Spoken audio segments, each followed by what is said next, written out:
अल्लाह ही अल्लाह किया करो, दुख न किसी को दिया करो, जो दुनिया का मालिक है नाम उसी का लिया करो। अस्सलामु अलैकुम वरहमतुल्लाहि वबरकातुहू। नाज़रीन, इस्तक़बाल है, स्वागत है आपका viral news live studio Jalgaon, Maharashtra, India में। मैं आपका मेज़बान मुफ्ती मोहम्मद हारून नदवी।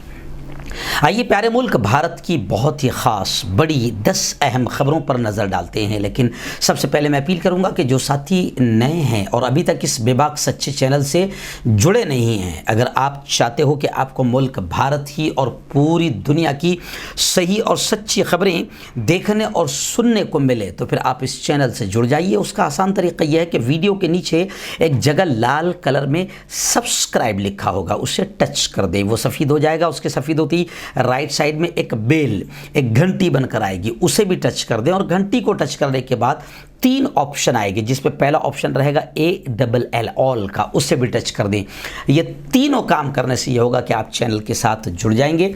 हमारी हर खबर, हर वीडियो आपको आपके मोबाइल पर मिल जाया करेगी। और हाँ नाजरीन, हम हर रोज़ एक अपील करते हैं कि प्लीज़ ये एक प्राइवेट चैनल है, और अगर आप चाहते हो कि ऐसे बेबाक सच्चे चैनल जो जुल्म के ख़िलाफ़, जालिमों के ख़िलाफ़ बोल रहे हैं, आवाज़ उठा रहे हैं, अगर आप चाहते हो कि ऐसे चैनल बाकी रहे, आगे बढ़ें, मजबूत हो, तो फिर आपको चैनल की मदद करनी होगी। फाइनेंशियल हेल्प, माली मदद कीजिए। स्क्रीन पर आप नज़र डालें, हमारे चैनल का बैंक अकाउंट नंबर दिया जाता है। और अगर आप ऑनलाइन पैसा भेजकर मदद करना चाहते हैं तो गूगल पे, फ़ोनपे और पेटीएम तीनों का नंबर दिया जाता है। तीनों का नंबर एक ही है, 9923223361।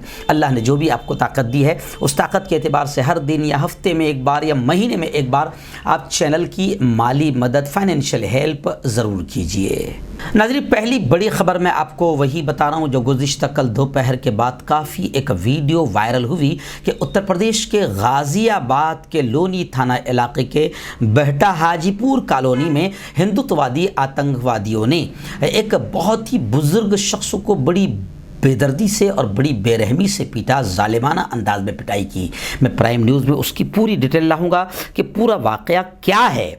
लेकिन अभी मैं आपको बता दूं कि इस बुज़ुर्ग की वीडियो से ख़ुद ज़ाहिर हो रहा है कि उन्हें ऑटो में, रिक्शा में बिठाकर ज़बरदस्ती सुनसान जगह ये आतंकवादी, हिंदू आतंकवादी ले गए।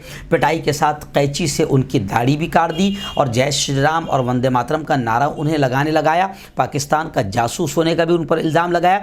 हालांकि पुलिस का यह कहना है कि एक हमला आवर, जो असल हमला आवर है, उसको गिरफ्तार कर लिया गया और असल मुलजिम अभी फरार है। इस बुजुर्ग शख्स का नाम अब्दुस समद बताया जा रहा है। आज की प्राइम न्यूज़ पूरी तफसील से देखना, मैं इसमें इस वीडियो की और इस वाक़े की पूरी डिटेल में ज़रूर बताऊंगा। आइए ना, दूसरी बड़ी खबर इस वक्त आ रही है कि राम नाम की लूट मची है, लूट सको तो लूट लो। जी हाँ, अब राम जन्मभूमि घोटाला जो है, अरूसा राना, मुनव्वर राना की बेटी ने कहा है, जो महिला कांग्रेस की उत्तर प्रदेश की यो समझी के जिम्मेदार है और पदाधिकारी है, कांग्रेस के सीनियर लीडर अरूसा राना और प्रतिभा अनिल शर्मा ने भी बाकायदा 3 दर्जन खवातीन के साथ आंदोलन करते हुए कहा कि राम जन्मभूमि घोटाला हुकूमत पर बदनुमा दाग है। वहीं पर अब ये भी कहा जा रहा है कांग्रेस की जानिब से भी और तमाम लोगों की जानिब से, उत्तर प्रदेश कांग्रेस अक़लियत मोर्चा के सदर शाहनवाज आलम ने भी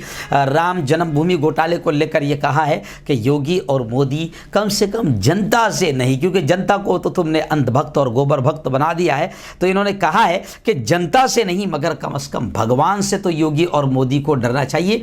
और अब मैं आपको बता दूं कि इस घोटाले को लेकर ये डिमांड किया जा रहा है कि सुप्रीम कोर्ट इस मामले की जांच करे, राम मंदिर ज़मीन के घोटाले की जांच करे। और कांग्रेस ने बीजेपी पर हमला करते हुए ये भी कहा है कि जो भगवान को नहीं छोड़ते, यानी बीजेपी वाले जो भगवान को नहीं छोड़ते वो इंसान को क्या छोड़ेंगे। खैर, राम जन्मभूमि ज़मीन की ख़रीदारी को लेकर जो कुछ भी हुआ है, इसको लेकर बीजेपी पर फिर पूरा मुल्क थूक रहा है।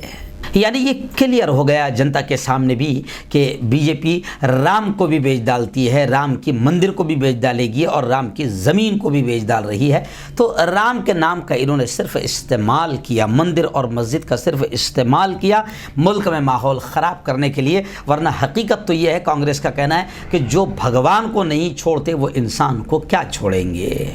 वहीं पर शिवसेना भी काफ़ी हमला कर रही है। तो बीजेपी के कुछ जिम्मेदारों का कहना है कि शिवसेना पर राम मंदिर को बदनाम करने का इल्ज़ाम बीजेपी ने लगाया है कि हमको बदनाम कर रही है शिवसेना, और ये भी कहा कि अगर शिवसेना को हम पर भरोसा नहीं है तो राम मंदिर को दिए गए 1 करोड़ रुपए का चंदा वापस ले लें।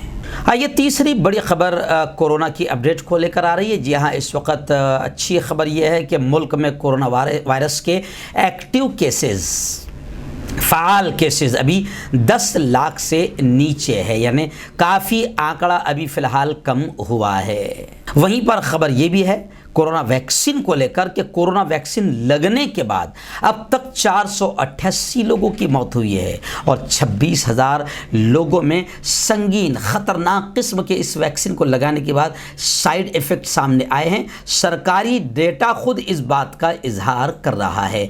और जहां तक जम्मू कश्मीर के उलमा ने यह अपील की है कि कोविड टीकाकारी की मुहिम में बढ़ चढ़कर हिस्सा ले। जम्मू कश्मीर में दर्जनों मजहबी, समाजी, इस्लाही और मिल्ली तंजीमों पर मुश्तमिल इत्तेहाद मुत्तहदा मजलिस उलमा जम्मू कश्मीर ने आवाम से, जनता से अपील किया है कि वो कोविड-19 जैसे मुहलिक और ख़तरनाक वायरस से निजात और तहफ़्फ़ुज़ के लिए टीकाकारी की मुहिम में बढ़ चढ़कर हिस्सा लें। मजलिस उलमा, जिसकी क़यादत मीर वाइज़ मौलवी उमर फ़ारूक कर रहे हैं, उन्होंने अपने बयान में कहा है कि वादी के तिब्बी बिरादरी से वाबस्ता अरकान ने मजलिस के साथ इसी हवाले से अपनी गहरी तशवीश का इजहार करते हुए इंकशाफ किया कि श्रीनगर के शहर ख़ास के बेशतर इलाकों में बहुत से अफराद कोरोना मुखालिफ टीका लगाने से गुरेज कर रहे हैं। लेकिन उन्होंने कहा है कि बढ़ चढ़ कर कोरोना टीकाकारी में हिस्सा लें। लेकिन कोरोना टीके को लेकर आप देख रहे हैं कि मुख्तलिफ अजीब व गरीब खबरें भी सामने आ रही है, जिसको लेकर जनता में एक डर और खौफ का माहौल बना हुआ है।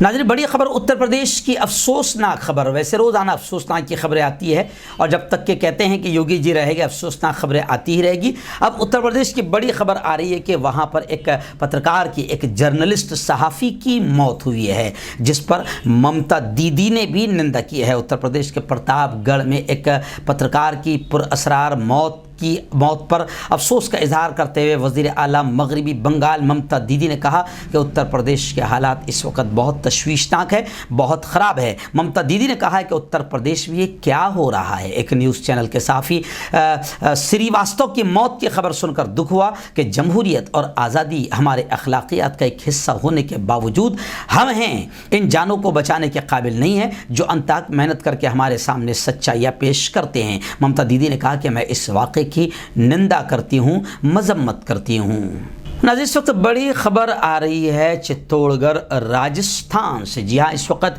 पूरे मुल्क में मॉब लिंचिंग का सिलसिला शुरू हो गया है, ख़ासतौर से यूपी में इसलिए क्योंकि 2022 में इलेक्शन आ रहे हैं और भाजपा पूरी तरीके से, योगी पूरी तरीके से नाकाम हो चुका है और भाजपा पर लोग थूक रहे हैं। तो भाजपा को लोग कह रहे हैं कि अपना अब मुस्तकबिल फ्यूचर बड़ा ख़तरे में नज़र आ रहा है, इसलिए भाजपा के जो पाले हुए कुत्ते हैं, खिंजीर है, वो छोड़ दिए गए हैं जो जगह जगह मॉब लिंचिंग कर रहे हैं। तो खैर, इस वक्त राजस्थान के ज़िला चित्तौड़गढ़ से खबरें आ रही है कि गाय स्मगलर समझकर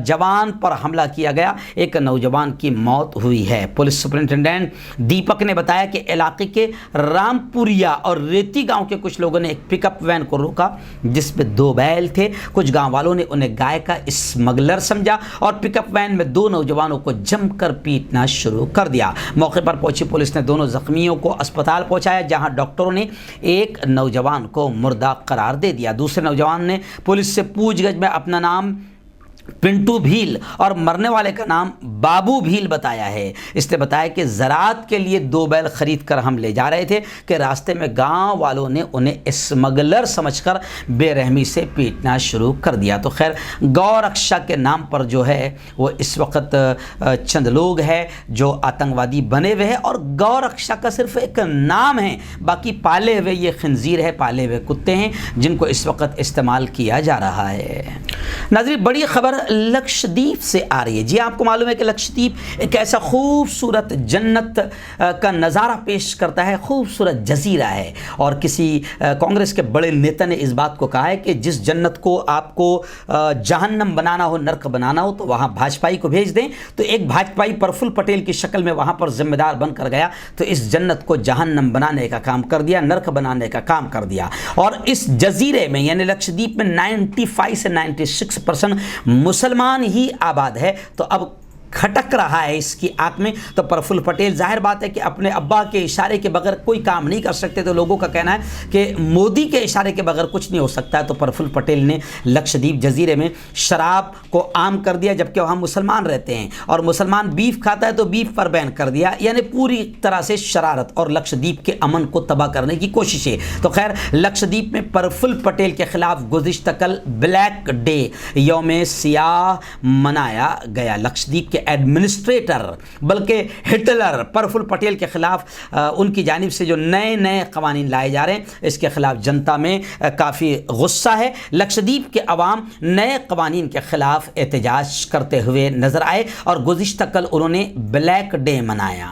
नाज़रीन, इस वक्त रियासत गुजरात के अहमदाबाद से हमारे रिपोर्टर मुफ्ती इस्माइल सुमरा ने खबर भेजी है कि गुजरात असेंबली इलेक्शन, विधायक के इलेक्शन वहाँ पर आने वाले हैं।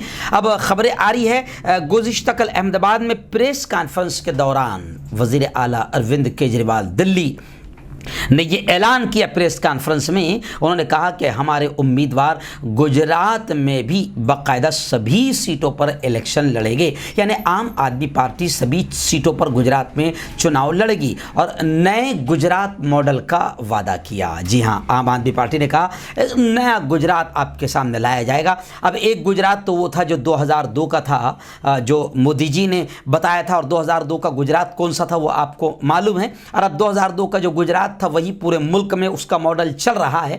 पूरे मुल्क में अब कत्लेआम दलित और मुसलमानों का हो रहा है, मॉब लिंचिंग शुरू हो गई है। तो अब लोग घबरा गए हैं कि अरविंद केजरीवाल कौन सा गुजरात लाएंगे। तो लोगों को उम्मीद है कि 2002 वाला जो गुजरात है मोदी जी का, उसको ख़त्म करने की कोशिश आप पार्टी करेगी। लेकिन आप पार्टी के आने से लोगों में चर्चा भी हो रही है। कुछ लोग कह रहे हैं कि आप पार्टी आएगी फिर सेकुलर वोट ख़त्म होंगे, ऐसे ही और मुसलमानों की पार्टी आएगी फिर मुसलमानों के वोट बिखरेंगे, फिर इस तरीके से इन दोनों के आने से फिर ज़बरदस्त जीत के साथ वापस भाजपा जीत जाएगी। तो लोगों में अलग अलग किस्म की चर्चा शुरू है। खैर, हम तो इतना ही दुआ करेंगे कि गुजरात इस वक्त अगर बच जाए, तो मैं समझता हूँ कि गुजरात अगर बच जाए नफ़रतों से, तो पूरे मुल्क में इसका अच्छा असर पड़ेगा। इसलिए गुजरात वासियों से अब हम कह रहे हैं कि पूरा मुल्क तबाह हो चुका है, तबाह हो नहीं रहा है, हो चुका है। अब अगर थोड़ी बहुत भी मुल्क की इज्जत को बचाना है और मुल्क को बचाना है, कारोबार को बचाना है,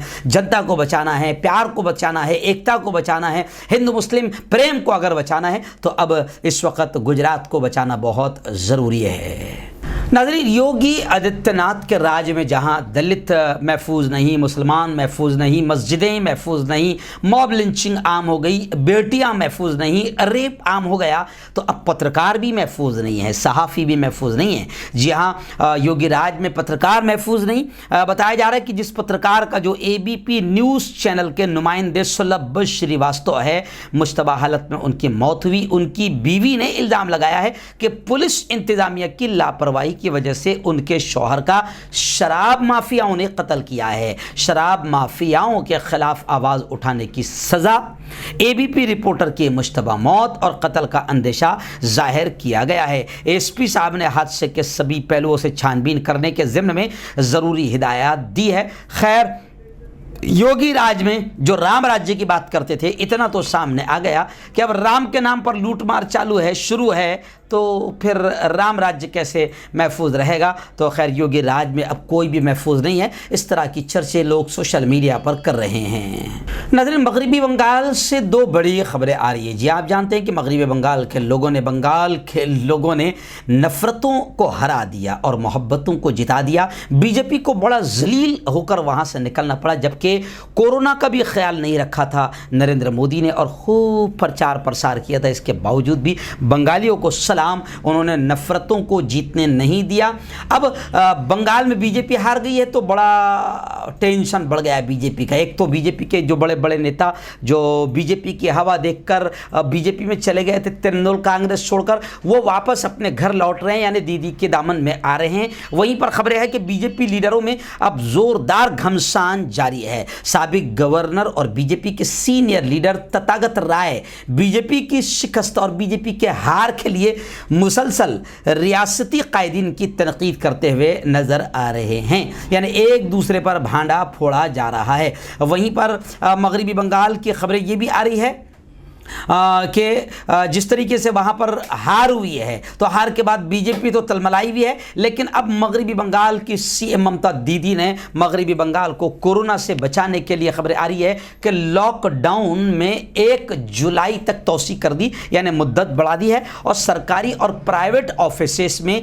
25% हाजिरी के साथ खोलने की इजाज़त दी है।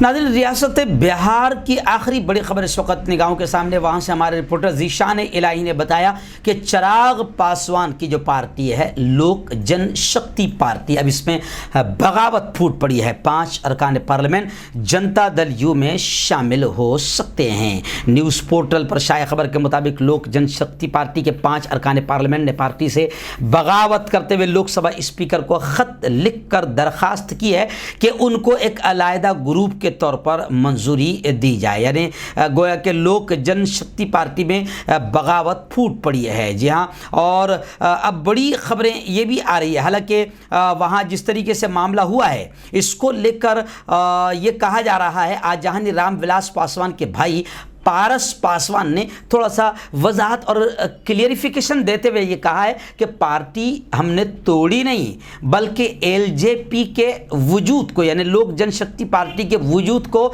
बचाने के लिए मजबूरी में हमने फैसला किया है।